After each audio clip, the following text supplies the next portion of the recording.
മാജിദ് എങ്ങനെ കൺക്ലൂഡ് ചെയ്യാൻ അറിയില്ല എന്നാ പറഞ്ഞത്. എനിക്കിപ്പോ ഇങ്ങനെ തുടങ്ങാതെ അറിയില്ല. ഓക്കെ, മഹാത്മാഗാന്ധി, ക്രിസ്ത്യാനോ റൊണാൾഡോ, പിന്നെ നമ്മുടെ സ്വന്തം സൂപ്പർ സ്റ്റാർ അലിൻ ജോസ് പെരേര, ഇവർ മൂന്ന് പേരുമാണ് ഇവർ മൂന്ന് പേരും തമ്മിൽ ഒരു സിമിലാരിറ്റി ഉണ്ട്. ഇവർ എല്ലാവരും സമൂഹത്തിൽ വളരെയധികം ക്രിട്ടിസൈസ് ചെയ്യപ്പെട്ടവരാണ്. രാജ്യത്തിന് ഇത്രയും വേണ്ടി ഫ്രീഡവും അതൊക്കെ നേടിയ മഹാത്മാഗാന്ധിക്ക് ഏറ്റവും അധികം ക്രിറ്റിസിസം കിട്ടിയിട്ടുണ്ട്. ഫുട്ബോൾ എന്നൊരു കളി ലൈക്ക് മില്യൺസ് ഓഫ് ആൾക്കാരെ മനസ്സിൽ ഒരു മുഹബത്താക്കി മാറ്റിയ റൊണാൾഡോക്കും ഇപ്പോഴും എത്രയോ കൂടുതൽ ഹേറ്റേഴ്സ് ഉണ്ട്. പിന്നെ മലയാളം സിനിമയുടെ ഫേസ് തന്നെ അറിയപ്പെടാൻ സാധ്യത ഉണ്ട് എന്ന് അവൻ തന്നെ പറയുന്ന അലിൻ ജോസ് പെരേര, അവരുടെ കമന്റ് ബോക്സ് നോക്കിയാൽ വളരെ ജെന്വിൻ ആയിട്ടുള്ള ക്രിട്ടിക്സ് നമുക്ക് കാണാൻ പറ്റും. ആൻഡ് ഓക്കെ, സോ ഇവർ മൂന്ന് പേർക്കും കിട്ടിയത് പല രീതിയിലുള്ള ക്രിട്ടിക്സ് ആണ്. And how did they handle it? Ladies and gentlemen, my name is Mohammed Shamlal and today I'm talking about types of critics and the way to handle it. So ഞാൻ first types of critics ആണ് തുടങ്ങാൻ പോകുന്നത്. The first critic, photo കാണുന്ന പോലെ തന്നെ balcony critics എന്ന് വെച്ചാൽ they are not involved in the game, they don't play, they don't sweat, they don't even try. പക്ഷെ നമ്മൾ ചെയ്യുന്ന എല്ലാ കാര്യത്തിനും ഇവർക്ക് കമന്റ് അടിച്ചേ പറ്റൂ. ഇങ്ങനെ നോക്കി നിന്ന് കമന്റ് അടിക്കാം. ഇപ്പോൾ ഒരു കോട്ട് എനിക്ക് മനസ്സിൽ വരുന്നുണ്ട്, like in a stadium we don't boo the guy who standing next to us, we boo the guy who's playing. അപ്പൊ അതേപോലെ തന്നെയാണ് നോക്കി നിന്ന് കമന്റ് അടിക്കാൻ മാത്രമേ ഈ ടൈപ്പ് ഓഫ് ആൾക്കാർക്ക് പറ്റൂ. The next critic, the mirror critics. Mirror critics എന്ന് പറഞ്ഞാല് when we reflect something they always wanted to manifest, they always wanted to do. അവർ ചെയ്യാൻ ആഗ്രഹിച്ച കാര്യം നമ്മൾ ചെയ്യുന്ന അവർക്ക് ചെയ്യാൻ പറ്റുന്നില്ല. അവരുടെ പേടിയാണ് നമ്മുടെ ധൈര്യം. അപ്പൊ ഇവർക്ക് ലൈക്ക് മലയാളത്തിൽ പല വാക്കിൽ പറയാൻ പറ്റും. അപ്പൊ ഇവർക്ക് അത് പിടിക്കൂല and they criticize. And the next, ഞാൻ ഈ ഫോട്ടോ ഒക്കെ വെച്ചത് എന്റെ ഒരു റെഫറൻസിന് വേണ്ടി. The next critics is the gold critics. എന്ന് വെച്ചാൽ ഇത് നല്ലൊരു ക്രിട്ടിക്സ് ആണ്. ഇതെന്ന് വെച്ചാൽ നമ്മൾ ജെന്യുവൻലി നന്നാവണം എന്ന് ആഗ്രഹിച്ചു കൊണ്ട് ആൾക്കാർ നമുക്ക് ലൈക്ക് ജെന്യുവൻ ഫീഡ്ബാക്സ് തരും, കറക്ഷൻ, നമ്മൾ നന്നാവണം, ലൈക്ക് നല്ല രീതിയിലുള്ള ക്രിട്ടിക്സ് ആണ്. So these are the 3 type of critics. And ക്രിട്ടിക്സിനെ പറ്റി സംസാരിക്കുമ്പോൾ critics are like wifi signals. They are always around you, mostly weak. പക്ഷെ the moment we try to do something they disconnect. അതേപോലെ തന്നെയാണ് നമ്മൾ എന്തൊക്കെ ചെയ്യാൻ നോക്കുമ്പോൾ ഇവരെല്ലാവരും നമ്മളൊരു ഓപ്പായി മാറും. സോ നിങ്ങളെല്ലാവരും പോലെ ഞാനും കുറെ ക്രിറ്റിസിസം നേരിട്ടിട്ടുണ്ട് ലൈക്ക് സ്റ്റുഡന്റ് ലൈഫിൽ. ആൻഡ് അതിനു മുമ്പ് do guys believe in super powers? I do believe, because like കുറെ സാഹചര്യത്തിൽ എനിക്കിത് വിശ്വസിക്കേണ്ട അവസ്ഥ വന്നു. എന്ന് വെച്ചാൽ these people have this super power to like brutally criticize someone just by their appearance. ഒരാൾ കാണുമ്പോൾ തന്നെ അവർക്കും അറിയാം അവരെങ്ങനെയാണ്, അങ്ങനെ ജഡ്ജ് ചെയ്യാനുള്ള ഒരു കഴിവ് മിക്ക ആൾക്കാർക്ക് ഉണ്ട്. എന്നുവെച്ചാൽ ഞാൻ ഈ കോളേജിൽ വന്നിട്ട് വെറും 6 മാസമായിട്ടേ ഉള്ളൂ. And when I got expose to campus politics here, ഞാൻ പറഞ്ഞു എന്റെ ഫ്രണ്ട്സിന്റെ അടുത്ത്, ബ്രോ ലൈക്ക് എനിക്ക് സെക്കൻഡ് ഇയറിൽ ആകുമ്പോൾ എനിക്ക് ഇവിടുത്തെ ഫൈനാൻസ് സെക്രട്ടറി ഒക്കെ ആവാൻ ആഗ്രഹമുണ്ട്. ആൻഡ് ഇത് കേട്ട കുറച്ച് ആൾക്കാർ എന്റെ അടുത്ത് വന്നിട്ട് പറഞ്ഞു, മുണ്ട് പോലും എടുക്കാൻ അറിയാത്ത നീയാണോ നേതാവാകുന്നത്? ഇത് നിന്റെ ഗൾഫ്, ഞാൻ 12th വരെ ഒമാനിലാണ് പഠിച്ചത്, അപ്പൊ ഇത് നിന്റെ ഗൾഫിലെ ലീഡർഷിപ്പ് അല്ല, കുറച്ച് നട്ടലൊക്കെ വേണം. സോ ഞാൻ ആ സമയത്ത് റിയാക്ട് ചെയ്തില്ല, കാരണം അവരുടെ ബുദ്ധിക്കുറവ് കണ്ട് ആയിരിക്കാം അങ്ങനെയൊക്കെ പറഞ്ഞിട്ടുണ്ടായിരുന്നത്. പക്ഷെ ഇവർ തീരുമാനിച്ചു മുണ്ടെടുക്കാൻ അറിയില്ലെങ്കിൽ ഒരാൾക്ക് ലീഡർ ആവാൻ പറ്റില്ല. ആൻഡ് അങ്ങനെ ഒരു മുണ്ടെടുക്കാതെ തന്നെ ലീഡർ ആയ ഒരു എക്സ്പീരിയൻസ് എനിക്കുണ്ട്. അതിലുള്ള ക്രിറ്റിസിസത്തിന്റെ 3 കാര്യം ഞാൻ പറയാം. സ്കൂൾ ഹെഡ് ബോയ്, ലൈക്ക് ഒരു ഇന്റർനാഷണൽ ലെവലിൽ നല്ല രീതിയിൽ കോമ്പറ്റീഷൻ ഉള്ള ഒരു പോസ്റ്റ് ആണ് സ്കൂൾ ഹെഡ് ബോയ്. കാരണം വെച്ചാല് ബോത്ത് അക്കാഡമിക്കലി, സ്പോർട്സ് ആണെങ്കിലും ആർട്സ് ആണെങ്കിലും എല്ലാ രീതിയിലും നമ്മൾ നാഷണൽ ലെവലിലായിട്ടുള്ള നല്ല ഒരു ലൈക്ക് അച്ചീവ്മെന്റ്സ് ഒക്കെ ഉണ്ടെങ്കിൽ മാത്രമേ നമ്മൾ ഇതിന് എലിജിബിൾ പോലും ആവും. സോ എന്റെ ഒരു ആഗ്രഹം ഇങ്ങനെ ലൈക്ക് എന്റെ സ്കൂൾ വിടുന്ന മുമ്പ് ഇങ്ങനെ ഒന്ന് ആയി തീരണം എന്നായിരുന്നു. അപ്പോ ഇതിന്റെ ഒരു ജേർണിയില് സ്കൂളില് ഞാൻ 10th പഠിക്കുമ്പോൾ എനിക്ക് അവിടുത്തെ അത്ലറ്റിക് ഇന്റർ സ്കൂൾ അത്ലറ്റിക് കോമ്പറ്റീഷന് ട്രിപ്പിൾ ജമ്പ് എന്നുള്ള കോമ്പറ്റീഷന് പങ്കെടുക്കണം എന്നുണ്ടായിരുന്നു. അപ്പൊ ഞാൻ ട്രയൽസിന് പോയി. അപ്പൊ എനിക്ക് അവിടെ ഒരു തമിഴിയൻ സാറിനായിരുന്നു കിട്ടിയത് ലൈക്ക് എന്റെ ട്രയൽ നോക്കാൻ. പക്ഷെ എന്നെ കാണും തന്നെ ഇയാൾക്ക് ആ സൂപ്പർ പവർ വന്നു. ഡേ സാമ്രാജ് നീ പോയി കൊക്കോ കളിയടാ, നിനക്ക് ഇതൊന്നും പറ്റൂല. പിന്നെ ലാസ്റ്റ് ഒരു വാക്കുകൂടി പറഞ്ഞു, നീ ഒരു കോമഡി പീസാണ്. സോ ആ ഇയർ ഞാൻ എനിക്ക് കൊണ്ടു. ഒരാഴ്ച കഴിഞ്ഞ് ഞാൻ സ്വന്തമായിട്ട് ട്രെയിൻ ചെയ്തു.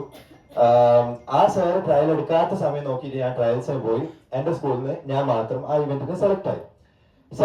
It was A time of the event. എന്റെ സ്കൂളിന് അധികം മെഡൽസ് ഒന്നും കിട്ടുന്നില്ല. ആൻഡ് എന്റെ ഇവന്റിന്റെ സമയത്ത് ഇപ്പൊ വെറും 3 ആൾക്കാർ, ഒരു സാറും 2 സ്റ്റുഡൻസും മാത്രമേ എന്നെ സപ്പോർട്ട് ചെയ്യാൻ വേണ്ടിയിട്ട് ഗാലറിയിൽ ഉണ്ടായിട്ടുള്ളൂ. ബാക്കിയുള്ളവരൊക്കെ ലൈക്ക് ചുറ്റിക്കറങ്ങാൻ പോയി. വേറെ സ്കൂളിൽ, എന്റെ സ്കൂളല്ലേ, വേറെ സ്കൂളിൽ പോകുമ്പോൾ എല്ലാവർക്കും കുറച്ച് കൗതുകം കൂട്ടില്ല. ആൻഡ് ആ സമയത്ത് വേറെ സ്കൂളിലത്തെ കുട്ടികളായിരുന്നു എന്നെ സപ്പോർട്ട് ചെയ്യാൻ ഉണ്ടായിരുന്നത്. And the very first silver medal of my school എനിക്കാണ് കിട്ടിയത്. അത് മാത്രമല്ല, I was the very first one to qualify for nationals that year in my school. അപ്പോ ഒരു അച്ചീവ്മെന്റ് ലൈക്ക് ഒരു ക്രിറ്റിസിസം ഞാൻ നേരിട്ടു, എനിക്ക് കിട്ടി. പക്ഷെ അവിടെ ഇപ്പോഴും ഒരു കോമഡി പീസ് എന്നുള്ളൊരു വാക്ക് ബാക്കിയുണ്ട്. അതും എന്റെ മനസ്സിൽ ഇങ്ങനെ തട്ടി. ദ നെക്സ്റ്റ് ഇയർ 11th പഠിക്കുമ്പോൾ ഞാൻ സ്കൂൾ ഡെപ്യൂട്ടി ഹെഡ് ബോയ് ആയി. ആൻഡ് എനിക്ക് മേലെ കാണുന്ന പോലെ the best standup comedian of Oman എന്നുള്ള അവാർഡും കിട്ടി. അപ്പോ രണ്ടും കഴിഞ്ഞു. ഇനി ബാക്കിയുള്ളത് നമ്മുടെ മൊണ്ടിന്റെ കേസാണ്. പക്ഷെ ഒരുപാട് പറയാൻ വിട്ടുപോയി. ഈ സൂപ്പർ പവറിന്റെ കാര്യം പറഞ്ഞപ്പോ ഈ മെഡൽ കിട്ടിയതിനു ശേഷം ഞാൻ ഈ സാറിനെ തപ്പിപ്പോയി. വേറൊരു സൂപ്പർ പവർ, അയാൾ വാനിഷായി, അയാളെ കാണുന്നു പോലുമില്ല. ആൻഡ് ആ ഇയർ തന്നെ, ഐ മീൻ ഞാൻ നെക്സ്റ്റ് ഇയർ 12th ആയി. കുറെ അച്ചീവ്മെന്റ്സ് കിട്ടി. 390 വോട്ട്സിൽ 320 വോട്ട്സിൽ സ്കൂൾ ഹെഡ് ആയിട്ട് നോമിനേറ്റീവ് ആയി. And it was not enough. കാരണം മുണ്ടെടുക്കാതെ പോലും എനിക്ക് ലീഡർ ആവാൻ പറ്റി. 5000 സ്റ്റുഡൻസ് പഠിക്കുന്ന ഒരു സ്കൂളിന്റെ ലീഡർ ആവാൻ പറ്റി. I am happy. Oh sorry, ആയി കഴിഞ്ഞു. അപ്പം പക്ഷെ ഞാൻ ഹെഡ് ബോയ് ആവുമ്പോ ഒരു വാക്ക് കൊടുത്തിട്ടുണ്ടായിരുന്നു എന്റെ സ്റ്റുഡൻസിന്. നിങ്ങള് എന്നെ ഹെഡ് ബോയ് ആക്കി കഴിഞ്ഞാൽ ലൈക്ക് സ്കൂൾ സലാല കണ്ടതിൽ വെച്ച് ഏറ്റവും വലിയ യൂത്ത് കൾച്ചറൽ ഫെസ്റ്റ് ഞാൻ നടത്തും വിത്തൗട്ട് എനി ടീച്ചേഴ്സ് ഹെൽപ്പ്. അപ്പോ ഞാൻ അതിന് റെഡിയായി. ഞാൻ ഫുൾ പ്രിപ്പയർ ആയി ലൈക്ക് ഒരു യൂത്ത് കൾച്ചറൽ ഫെസ്റ്റ് നടത്താൻ വേണ്ടിയിട്ട്. ആ സമയത്താണ് പ്രിൻസിപ്പളിന്റെ ഒരു കോൾ വരുന്നത്. ഷംലാല്, നീ ഇത് നടത്തിയാൽ നിന്റെ ബാഡ്ജും തെറിക്കും, നിന്നെ സസ്പെൻഡ് ആക്കും. ആ ഇയർ നടക്കാൻ പോകുന്ന എല്ലാ ബാക്കിയുള്ള പരിപാടിയും നമ്മൾ ക്യാൻസൽ ആക്കും. കാരണം ഒരു ടീച്ചറിന്റെ ഒന്നും ഹെൽപ്പ് ഇല്ലാതെ എനിക്കിത് ചെയ്യാൻ പറ്റൂല. ഓക്കെ. ആൻഡ് ഓൾസോ എന്റെ വീട്ടിൽ വിളിച്ചു പറഞ്ഞു, ഷംലാല് ഇത് ചെയ്താല് ഭയങ്കര പ്രശ്നമാണ്. അതുകൊണ്ട് തന്നെ സലാലയില് ഞാൻ അത് ക്യാൻസൽ ആക്കേണ്ടി വന്നു. എന്റെ വാക്ക് എനിക്ക് പാലിക്കാൻ പറ്റിയില്ല. അതിനുശേഷം ലൈക്ക് എനിക്ക് അതും കൊണ്ടും ഞാൻ ലൈക്ക് ഭയങ്കര ഡൗൺ ആയി. 2 മാസം കഴിഞ്ഞിട്ട് സലാലത്തെ ഏറ്റവും വലിയ ഇവന്റ് ആണ് നടത്താൻ വിചാരിച്ചത്. പക്ഷെ 2 മാസം കഴിഞ്ഞിട്ട് ഒമാനത്തെ ഏറ്റവും വലിയ cultural fest with every principals like son and daughters involve ആയിട്ട് ഞാൻ ലൈക്ക് നടത്തി. And it was a big success. ഈ 2026 അതിന്റെ സീസൺ 2 നടക്കാൻ പോകുന്നത്. അതിന്റെ ഒരു ക്ലിപ്പാണിത്.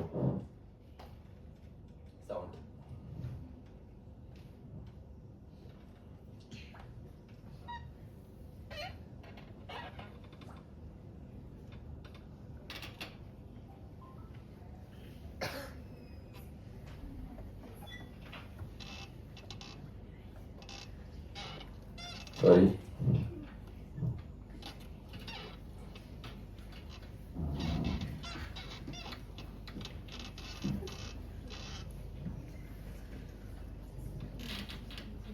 Okay. I'm the head boy of Indian School Salala for the previous academic year. So I just want to let you know that Closeheimer was just a delusion till last year, but then we were planning for the last 1 whole year for this, and it's completely worth it. And I want to thank all of you now. And ഇത്രേ ഉള്ളൂ. So ഇങ്ങനെ ഒരു event നടത്താൻ പറ്റി. ആ videos ഒക്കെ ഞാൻ നേരെ എന്റെ പ്രിൻസിപ്പളിന്റെ വാട്സപ്പിൽ അയക്കുകയും ചെയ്തു. So it was proven that ഒരു വലിയ ആള് ഒരു ആവശ്യം അല്ലെങ്കിൽ നമുക്ക് പൊട്ടൻഷ്യൽ ഉണ്ട്, നമുക്ക് അത് ചെയ്യാൻ പറ്റും. സോ ഈ ഒരു എക്സ്പീരിയൻസിലൂടെ ഞാൻ ബ്രീഫ് ചെയ്ത കുറച്ച് പോയിന്റ്സ് ആണ് അടുത്ത് പറയുന്നത്. ഹൗ ടു കൗണ്ടർ ക്രിറ്റിക്സ്, ഇതാണ് എന്റെ topic. So the first thing, always keep your word. ഇത്രയും ആൾക്കാർ പല രീതിയിൽ, ഇവൻ സ്റ്റുഡൻസിന്റെ അടുത്ത് നിന്നാണെങ്കിൽ ടീച്ചേഴ്സിന്റെ അടുത്ത് നിന്നാണെങ്കിൽ പല ആൾക്കാരുടെ രീതിയിൽ എനിക്ക് ക്രിറ്റിസിസം കിട്ടിയപ്പോഴും ഞാൻ ആ വാക്ക് വിട്ടില്ല. ഞാൻ തളർന്നിട്ടുണ്ടായിരുന്നെങ്കിൽ എനിക്ക് ഇതൊന്നും നിങ്ങളുടെ മുമ്പിൽ ഇത് കാണിക്കാൻ പറ്റില്ലായിരുന്നു. So first thing, always keep your word. Second thing, logical and calm response. ഇപ്പൊ ഒരാൾ ലൈക്ക് ക്രിറ്റിസിസം ചെയ്യുമ്പോൾ അന്ന് മുണ്ടെടുക്കാൻ പറ്റിയില്ല എന്ന് പറയുമ്പോൾ ഞാൻ അന്ന് റിയാക്ട് ചെയ്തിട്ടുണ്ടെന്ന് കഴിഞ്ഞ്. പക്ഷെ അതിന്റെ പകരം ലൈക്ക് കാം ആയിട്ട് നമ്മൾ അത് ലൈക്ക് നമ്മൾ അനലൈസ് ചെയ്യണം. എന്താണ് യുനോ ആ ക്രിറ്റിസിസത്തിന്റെ സത്യാവസ്ഥ എന്താണ്, നമ്മൾ ലൈക്ക് ലോജിക്കലായിട്ട് തിങ്ക് ചെയ്യണം. And analyse the criticism. നമ്മൾ പ്രോപ്പർ ആയിട്ട് അനലൈസ് ചെയ്യണം. Like balcony critics, goal critics, mirror critics എന്നൊക്കെ പറയുന്ന പോലെ നമ്മൾ അത് നല്ലതിന് വേണ്ടിയാണോ അവർ ചെയ്യുന്നത് അല്ലെങ്കിൽ മോശമാണോ അത് നമ്മൾ തന്നെ മനസ്സിലാക്കണം. Avoid personal attacks. ഇങ്ങനെ കാമായി നിൽക്കാന്ന് വെച്ചാൽ നിങ്ങൾ പേഴ്സണലി ഒരാള് ഇൻസൾട്ട് ചെയ്യുമ്പോൾ അത് നോക്കി നിൽക്കാന്നല്ല, അതിന് നിങ്ങൾ പ്രോപ്പർ ആയിട്ട് ഡിഫെൻഡ് ചെയ്യണം, കൺഫ്രണ്ട് ചെയ്യണം. Power don't see your potential. Either my sir, my principal, അവരൊന്നും ഞാനത് ചെയ്യുന്നത് വരെ ആ പൊട്ടൻഷ്യൽ കണ്ടിട്ടുണ്ടായിരുന്നില്ല. ചെയ്തപ്പോ അവരെ കാണുന്നില്ല, പക്ഷെ അത് കണ്ടിട്ടുണ്ടായിരുന്നില്ല until I proved myself. Accept valid criticism. ചില സമയത്ത് ഇപ്പോ ഞാൻ എല്ലാം ശരിയാന്ന് വിചാരിച്ചിട്ട് നടന്നാൽ ലൈക്ക് പല രീതിയിൽ ഇപ്പൊ എന്തൊരു കാര്യം നടത്തുമ്പോൾ ഒരു മിസ്റ്റേക്ക് ഉണ്ടാവും, നമ്മൾ അത് കറക്റ്റ് ചെയ്യാനുള്ള ഒരു മെന്റാലിറ്റി ഇല്ലെങ്കിൽ ഈ ക്രിറ്റിസിസം ഒക്കെ വേസ്റ്റ് ആയി പോകും. Defend confidently. നമ്മളെ ഭാഗത്താ ശരിയെന്ന് ഉറപ്പാണെങ്കിൽ നമ്മൾ പ്രോപ്പർ ആയിട്ട് ഡിഫെൻഡ് ചെയ്യണം. And let the action speak. എന്ന് വെച്ചാൽ ഇതിപ്പോ വായ കൊണ്ട് പറയുന്നതിന് പകരം ചെയ്ത് കാണിച്ചാൽ തീരുന്ന പ്രശ്നമേ ഉള്ളൂ. കാരണം ചിലപ്പോ the only way to avoid criticism is to do nothing, say nothing and be nothing. എന്തെങ്കിലും നിങ്ങൾ ചെയ്യുന്ന നിങ്ങൾക്ക് ക്രിറ്റിസിസം കിട്ടുക തന്നെ ചെയ്യും.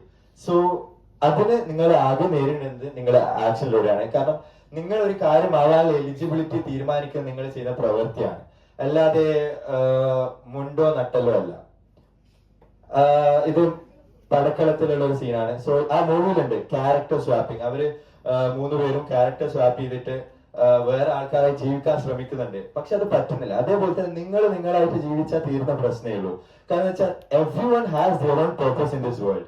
അത് നമ്മൾ അറിയാതെ വെറുതെ നമ്മൾ വേറെ ആളായിട്ട് ഒരാൾ ഇപ്പൊ ഈ ഒരു ട്രെൻഡാണ് ടീനിൽ ഊക്കൽ എന്ന് പറഞ്ഞിട്ടുള്ള ഒരു വാക്ക്. അതേപോലെ നമ്മൾ ഊക്കുന്നത് എന്തിനാ, അവരെ പോലെ നമ്മളായിട്ടില്ലെങ്കിൽ നമ്മൾ ഊക്കപ്പെടും. ഓക്കെ, അപ്പോ അങ്ങനെ ഊക്കൽ നേരിട്ടത് കൊണ്ട് നമ്മൾ വേറെ ഒരാളായിട്ട് മാറാൻ ശ്രമിക്കേണ്ട ആവശ്യമില്ല.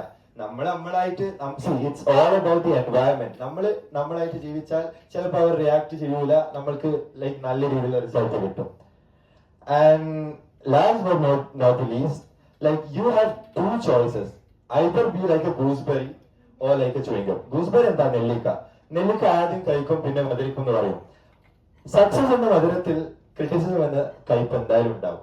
അത് നേരിട്ടാൽ നിങ്ങൾക്ക് ആ മധുരം എന്തായാലും ലൈക്ക് വളരെ ബ്യൂട്ടിഫുൾ ആയിട്ട് നിങ്ങൾക്ക് എക്സ്പീരിയൻസ് ചെയ്യാൻ പറ്റും. അല്ലെങ്കിൽ ആ ക്രിറ്റിസിസം മൊത്തം നിങ്ങൾ ഇഗ്നോർ ചെയ്യാനാ പ്ലാൻ എങ്കിൽ ഫസ്റ്റ് മധുരം പിന്നെ ടേസ്റ്റ്ലെസ് ആയിട്ടുള്ള പോലെ ഫസ്റ്റ് നിങ്ങളെ ലൈഫ് നല്ല രീതിയിൽ പോവായിരിക്കാം, പിന്നെ ലൈഫ് ലൈഫ്ലെസ് ആയിട്ട് പോകും.